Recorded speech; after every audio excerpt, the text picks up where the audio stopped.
పనిచేస్తారు. కానీ ఎక్కడైనా ఇబ్బంది వచ్చింది అనుకోండి అధికారులకి. వేమూరు నియోజకవర్గంలో ఎన్టీఆర్ మెమోరియల్ ట్రస్ట్ ఆధ్వర్యంలో నిర్వహించిన ఉచిత మెగా మెడికల్ క్యాంపును ఎమ్మెల్యే నక్కా ఆనంద్ బాబు ప్రారంభించారు. సీఎం చంద్రబాబు జన్మదినాన్ని పురస్కరించుకుని ఏర్పాటు చేసిన ఈ శిబిరంలో గుండె, కిడ్నీ, క్యాన్సర్ వంటి పలు ఆధునిక పరీక్షలు నిర్వహించి ఉచిత మందులు అందించారు. పేదలకు ఉచిత యాంజియోగ్రామ్ శస్త్రచికిత్సలు సదుపాయాలు కల్పించగా భారీ సంఖ్యలో ప్రజలు పాల్గొని సేవలను వినియోగించుకున్నారు.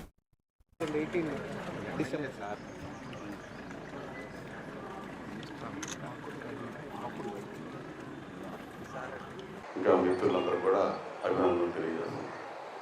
మాతో పాటు ఈరోజు వేదిక మీద ఉన్న మా మండల పార్టీ అధ్యక్షుడు కొల్లూరు మైనేని మురళీకృష్ణ గారు, వేమూరు మండల పార్టీ అధ్యక్షుడు వెంకట సుబ్బయ్య గారు, కిషోర్ గారు, ఇతర పెద్దలు, సోదరిమణులు, పాత్రికేయ మిత్రులందరూ కూడా నమస్కారం. అంటే ఇప్పుడు డాక్టర్స్ పెద్దలు చెప్పినట్టుగా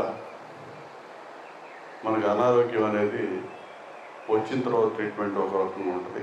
రాకముందే మనం గుర్తించి ట్రీట్మెంట్ తీసుకుంటే ఎంత సౌకర్యవంతం ఉంటుంది అనేది డాక్టర్స్ చెప్పారు.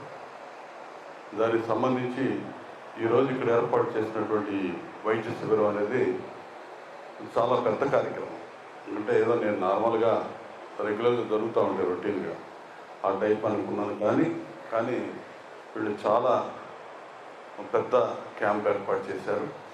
అది కూడా రేపు అనగా ఏప్రిల్ 20 గౌరవనీయులు ప్రీతమ నాయకులు రాష్ట్ర ముఖ్యమంత్రి గారు చంద్రబాబు నాయుడు గారి జన్మదినోత్సవాన్ని పురస్కరించుకొని ఒక రోజు ముందుగానే ఇటువంటి మంచి కార్యక్రమానికి శ్రీకారం చుట్టి మనకి ఆయన బర్త్డే బహుమతిగా మనకి క్యాంపును అందించినందుకు వారిని హృదయపూర్వక అభినందనలు తెలియజేస్తాను.